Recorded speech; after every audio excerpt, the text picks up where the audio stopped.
마태복음 5장에서 7장까지는 유명한 예수님의 산상수훈의 말씀입니다.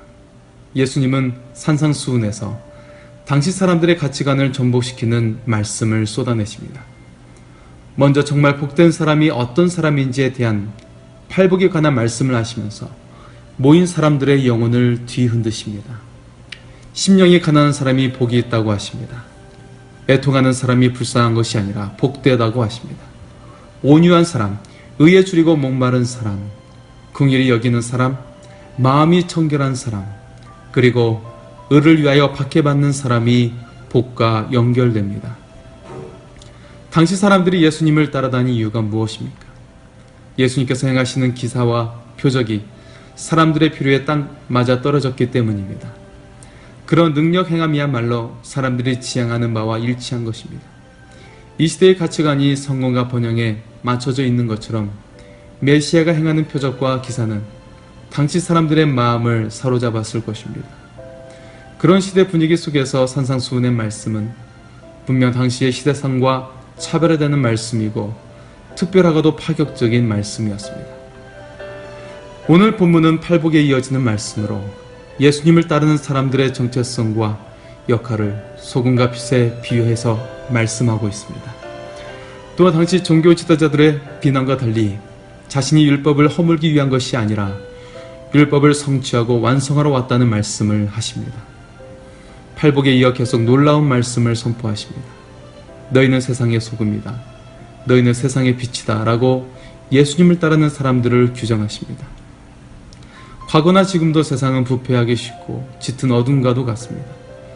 인간의 죄의 본성으로 가만히 두면 반드시 악으로 기울게 되기 쉽습니다.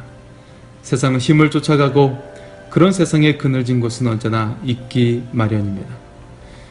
예수님을 따라서 산 위에 모인 사람들은 대부분 어떤 사람들일까요? 주로 병들고 힘없고 가진 것 없는 그늘진 곳에 사는 사람들입니다. 예수님의 이적과 기사가 절실히 필요한 사람들입니다.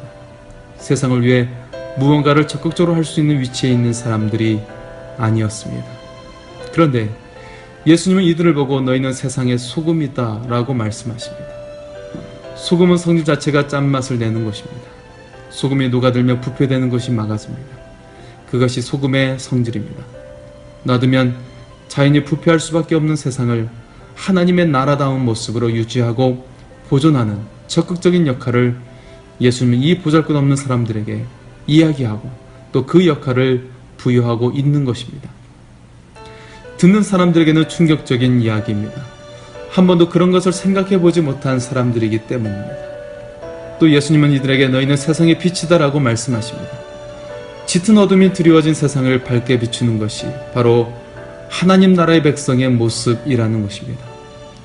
등불을 말 아래 두는 것 자체가 말이 안 되는 것처럼 그것이 아무리 미약한 호롱불 같다 할지라도 어둠 속에서는 그 빛의 존재를 모를 사람이 없고 어둠을 몰아내고 세상을 밝히기 마련이라는 것입니다. 얼마나 놀라운 말씀입니까? 가난하고 병들고 늘 애통해하고 미약한 사람들에게 말입니다. 그리스도인의 존재 자체가 바로 그런 것입니다. 교회에서는 간혹 왜곡된 말씀이 전해집니다. 그리스도인이 빛과 소금처럼 세상에 선한 영향력을 미쳐야 된다고, 그런 영향력을 미치려면 권한과 영향력을 행사할 수 있는 자리에 앉아야 한다고, 그러려면 좋은 학교 나와서 그래서 사회 요소에서의 좋은 위치를 두고 있어야 한다고 말하곤 합니다. 그러나 이것은 잘못된 말입니다. 죄송하지만 예수님은 한 번도 그렇게 말씀하신 적이 없습니다. 광야에서 예수님 자신도 세상을 바꾸려면 힘을 가져야 하지 않겠느냐는 마귀의 논리를 거부하셨습니다. 그리스도인은 정말로 예수님의 제자인 사람들은 그 존재 자체에 이미 세상을 변혁시키고 하나님 나라를 임하게 하는 힘이 있습니다. 어떻게 그럴 수 있습니까? 16절의 말씀입니다. 이같이 너희 빛이 사람 앞에 비치게 하여 그들로 너희 착한 행실을 보고 하늘에 계신 너희 아버지께 영광을 돌리게 하라. 빛을 비추는 우리의 모습이 누구와 연결됩니까? 하늘에 계신 너희 아버지.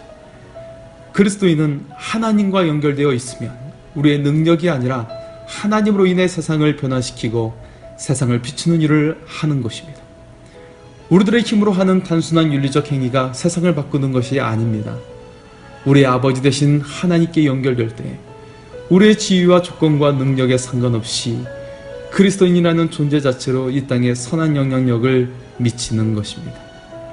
우리의 선행이 아무리 크고 효율적이라 할지라도 그것이 우리에 의한 것임이라면 하나님께 영광이 되지 않습니다. 하늘에 계신 너희 아버지께 영광을 돌리게 하라는 예수님의 말씀을 우리가 행할 수가 없습니다. 하나님만을 신뢰하고 그분과 연결된 사람이 하나님께 영광을 돌릴 수 있는 것입니다.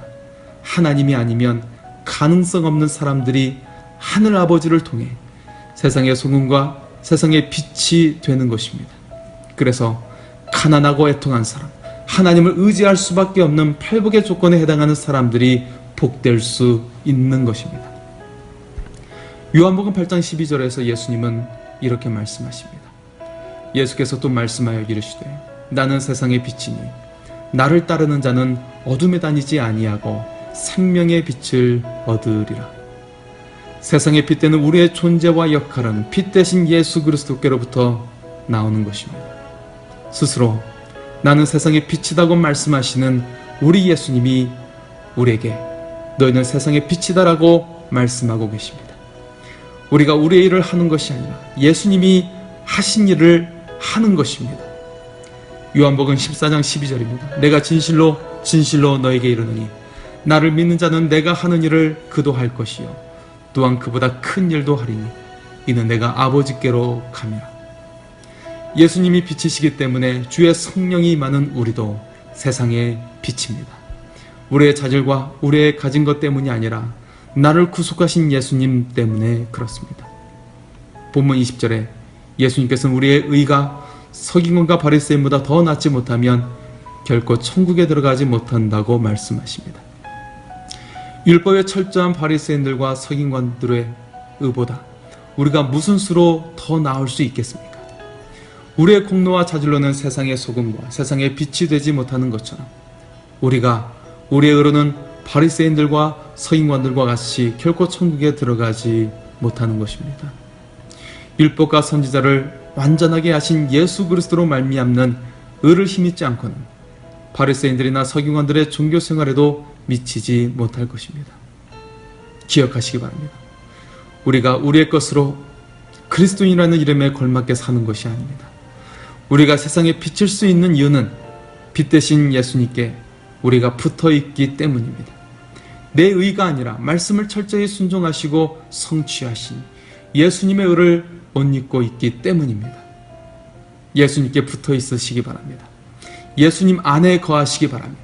그러면 세상의 빛과 세상의 소금이 되어 하나님의 영광이 되는 인생이 될 것입니다. 세상을 이기게 되고 큰 열매를 맺어 풍성함에 이르게 될 것입니다. 하나님께서 여러분을 사랑하십니다.